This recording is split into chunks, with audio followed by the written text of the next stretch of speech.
The next chunk of Yoga Sutras that we are going to discuss focuses on mental distractions, obstacles in our path. And Sri Patanjali defines what are these obstacles, how to recognize these obstacles, and then all the different techniques you can use to prevent the obstacles. And when we talk about the obstacles or the mental distractions, this is what I mean by the storms have arrived. So storms can be prevented. Oh, I'm so sorry, I'm still adding. Who hasn't been added? Sorry, 1 second. Okay. Alice Lai, I will add you into the WhatsApp group, sorry. Okay, I will do that right after. Okay, so let's start with these obstacles. So please turn to page 47, Book 1, Sutra 30. These are the obstacles that get in the way of your spiritual practice. This is what gets in the way of your sadhana. So Sri Patanjali calls them disease, dullness, doubt, carelessness, laziness, sensuality, false perception, failure to reach firm ground, and slipping from the ground gained. These distractions of the mind stuff are the obstacles. In Sri Gurudev's commentary, he discusses these obstacles like a chain. One leads to the other. Physical disease makes you dull, and a dull mind doubts everything. And this spiral is actually, if we come back to the gunas, this is the spiral towards tamasic mental states, dull, depressed, unmotivated. But I'd like to take you through each of the obstacles one by one. Disease is a physical disease of the body. Any kind of illness, it prevents you from being able to have the sadhana that your mind has set for you, especially if you're having a bad day. So if you are stuck in bed with the flu, it is nearly impossible to get out of your bed and do a proper asana sequence. Now, if you've taken accessible yoga, you know that you have options of a bed yoga sequence that you can practice. But if not, there's lots of other practices you can do in bed, like mantra. And we're going to get into all of that. But just imagine when you are stuck in bed, you just want to sleep. You just want to pull the covers over your head and you don't want to know. You just want to rest. You just don't want to be in touch with anybody. And you're feeling very sorry for yourself. And then it leads to dullness. Another disease actually that I wanted to mention is chronic stress. Chronic stress and chronic busyness is also a disease, which leads us to dullness. You're either really dull because you're so exhausted, you're so sick, you can't think, you can't do much. Or in the case of chronic stress being the disease, you make yourself dull. You have a glass of wine or you pop a pill just to calm yourself down. And you see this with many people who have a lot of stress, anxiety, and depression. They need to medicate to bring that dullness, that stress all the way down. What happens when you're in that dull state comes self-doubt. Oh, I'm never going to be able to get what I want. And it's kind of this like victimization.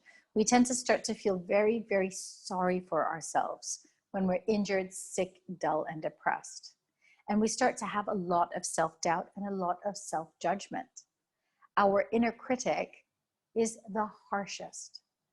And that negative self-critic is prone to speaking louder when we are in low states, physically or emotionally.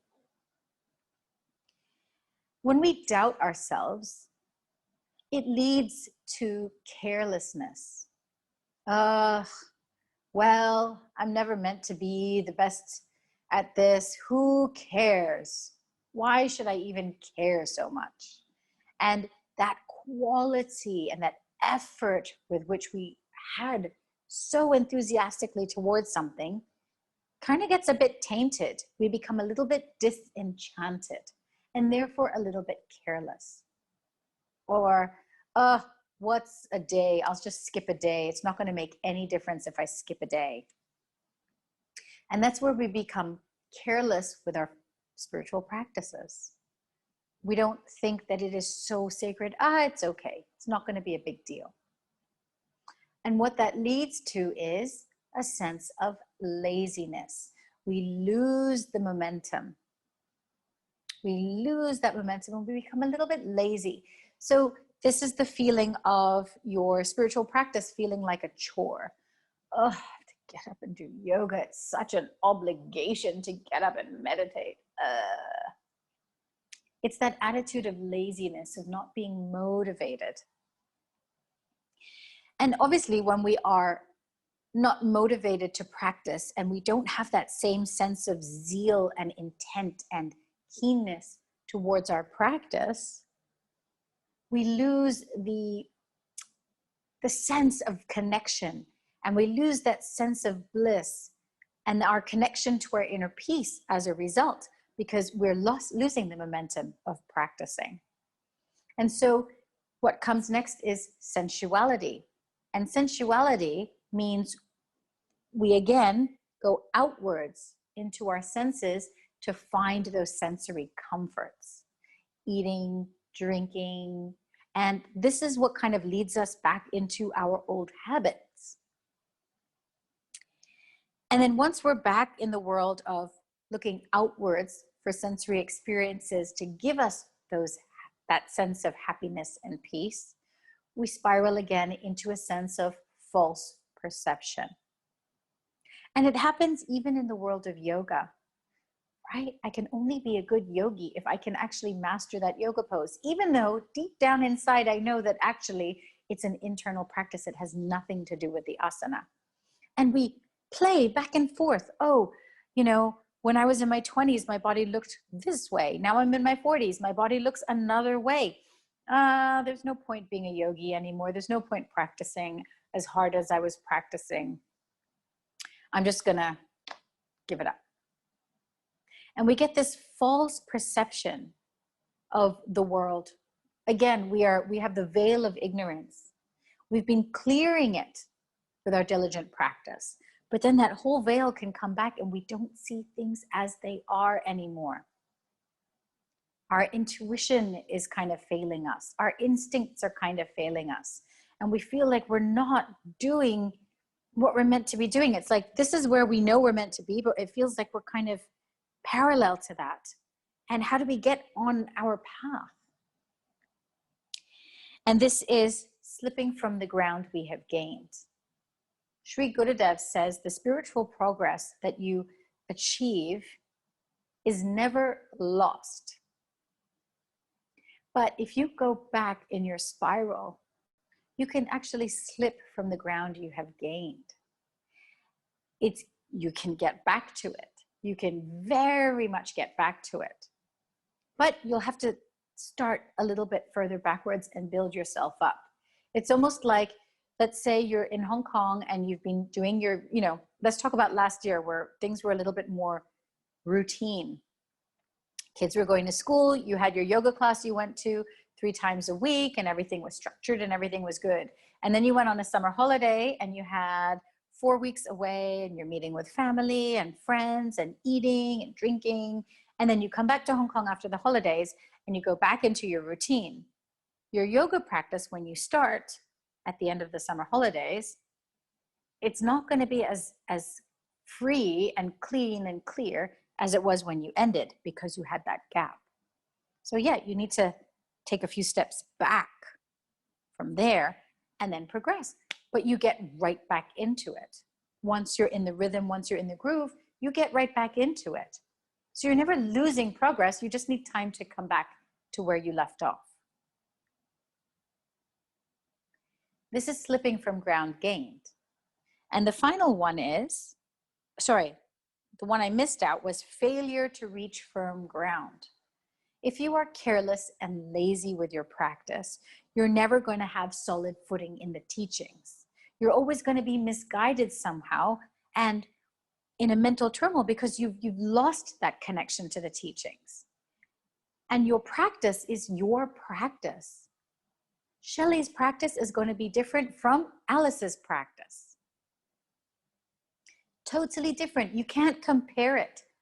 It's like you have this pie chart and there's 6 pieces of the pie, and each piece of the pie is a branch of yoga. Some of you might have a huge piece that is Hatha Yoga. Some of you, your Hatha Yoga slice might be only so small. Yet your Bhakti Yoga slice is very big. Or your Jnana Yoga is big and everything else is small. Or your Japa Yoga is 90% of your practice and everything else is shared across the 10%, 2% each. Everybody's pie charts are as unique as your fingerprint. This is what I'd like you to do. I'd like you to spend a couple of moments after we finish our session today as a homework and create this chart for yourself. Okay, and you don't have to do it with the 6 branches of integral yoga if you're not familiar with the 6 branches of integral yoga, but create a practice that is realistic, that can integrate into your life. Not that your practice sits on one side of your life and then your life is the rest of it. They have to come together. So when you are in this spiral, disease, dullness, doubt, carelessness, laziness, sensuality, false perception, failure to reach firm ground, slipping from ground gained, know that these are the obstacles. Sri Swami Satchidananda, I'm going to read in his commentary from the 3rd paragraph. He says, this happens to many people.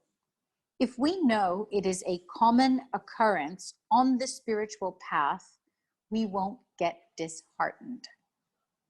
Okay, so remember that. This is a common occurrence on the spiritual path. So don't get disheartened. Otherwise, you will turn around and say, oh, I lost everything.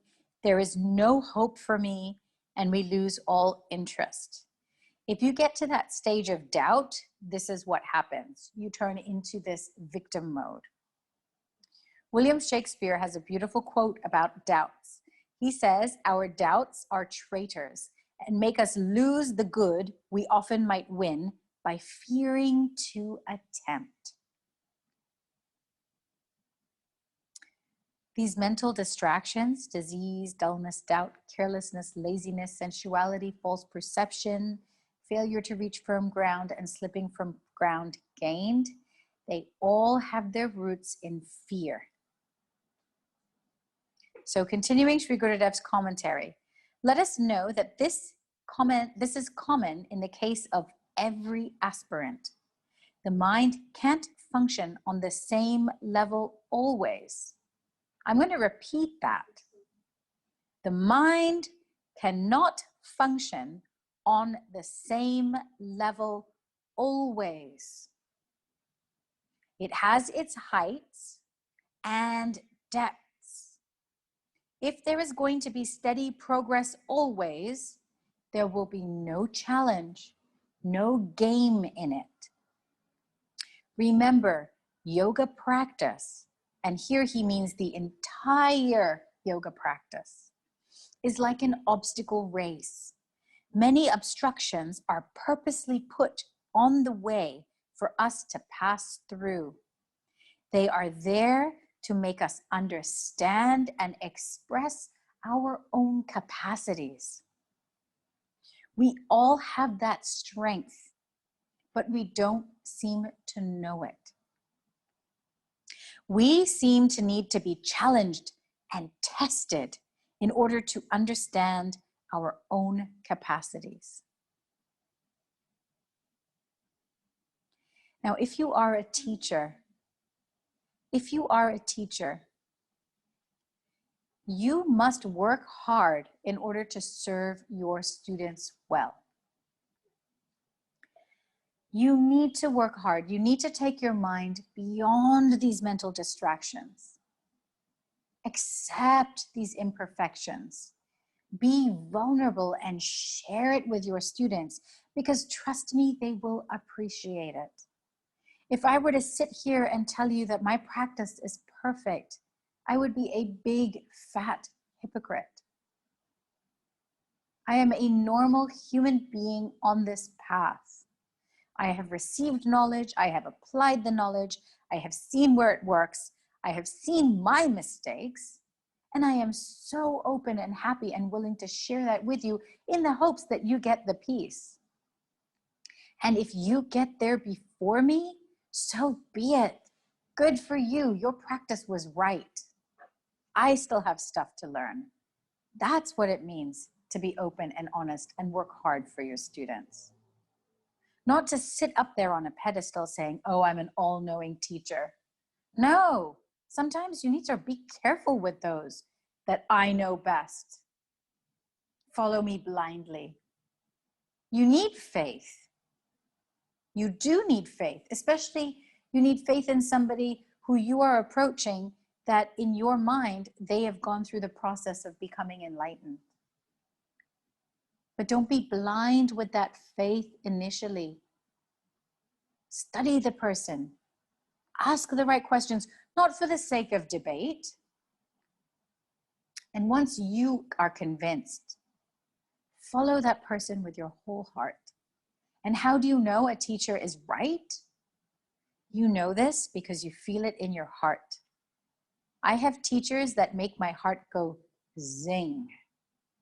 And then I have teachers that give a lot of beautiful teachings and my heart doesn't go zing. It doesn't mean I disrespect them. It doesn't mean that I put people off from following them. But for me, this path, that has always and constantly, consistently made my heart go zing. That is why I'm fully committed to it. So how do you know you're in the mental distractions? How do you know you're in this spiral? Sri Patanjali gives us symptoms to look out for, and these are listed in Sutra 31. Accompaniments to the mental distractions include distress, despair, trembling of the body, and disturbed breathing. Very telling. Distress, feeling distressed, feeling stressed. Despair, feeling sad, feeling a little bit hopeless. Trembling of the body. Your body is not sitting easily and comfortably. And disturbed breathing. Watch your breath. It's not cool and calm and collected. These are the symptoms of anxiety and depression. A mental health affliction that affects 1/3 of us. Maybe even more, maybe even half of us. These are symptoms of anxiety and depression. This is how you recognize that you are in these mental distractions. So the next collection of sutras before we end today is, how do you prevent and minimize these obstacles? Sri Patanjali says in Sutra 32, the practice of concentration on a single subject or the use of one technique is the best way to prevent the obstacles and their accompaniments. The practice of concentration. Concentration is dharana. That's our meditation practice, right? We spoke about it yesterday.